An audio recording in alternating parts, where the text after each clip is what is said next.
Hello, everybody, and welcome into a trade deadline edition of Inside Pitch here at the St. Louis Post-Dispatch. Did we trade Jeff Gordon? We did, yeah, here? For 3 prospects and cash considerations for the international trade market. No, we are here to break down the Tommy Pham trade. I'm Ben Frederickson alongside columnist colleague Benjamin Hochman, and the trade deadline is still going. There could be more moves, but the biggest one so far on trade deadline day is the move of Tommy Pham to Tampa, to the Tampa Bay Rays for 3 prospects. They got Justin Williams, left-hander Genesis Cabrera, and right-hander Raul Ramirez. Justin Williams is a left-handed hitting outfielder who will be at the AAA level. These guys are 21, 22, 23 years old, some upside for the Cardinals, and really frees up some space in the outfield. But Pham was probably not first on the list of potentially traded Cardinals. What did you make of the move and when you first heard it? When I first heard the move, I thought about what if I had heard about this move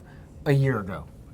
We think about Tommy Pham's 2017. He was an MVP candidate with amazing numbers. And to think if we knew then that they were going to be trading him for prospects less than a year later, it would have blown our minds. But that's the reality of baseball. That's the reality of a player who is pushing 30 and maybe had more confidence about himself than the numbers ended up being. Yeah, I think a lot of people are going to bring up some of Pham's comments. He certainly is.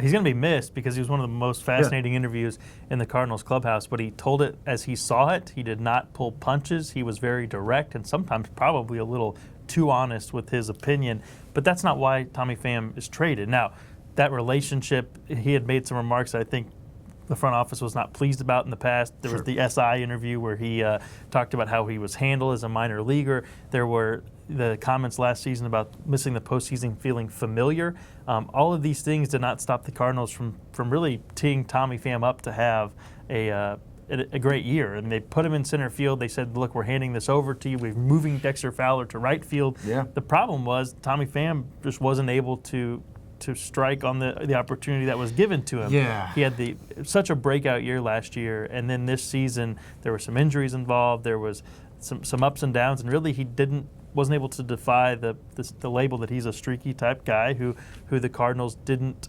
see being a long-term future after last season. And plus they have all these talented deep outfielders. And the Cardinals fans are going, well, why did they trade for an outfielder? And that's a fair question. Williams is a left-handed hitter, which the Cardinals need more of. But what this does right now, it creates some opportunity for some younger guys, a Harrison Bader and a Tyler O'Neill who's joined the team. Yeah, and Tyler O'Neill has been mashing in Memphis. Harrison Bader, of course, is one of the better defensive players in the National League, even in the amount of time he's played for St. Louis. It's exciting for a lot of the fans that were saying, hey, Tommy Pham has just been going down since May basically began. Let's give Tyler O'Neill a chance to mash. And look, Tommy Pham, it was great last year. This year, he wasn't the same.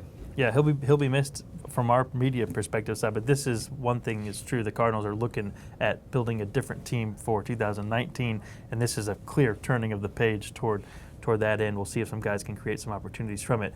Keep it locked on STLtoday.com for all of your Cardinals trade deadline news. For Benjamin Hochman, I'm Ben Frederickson. We'll talk to you next time.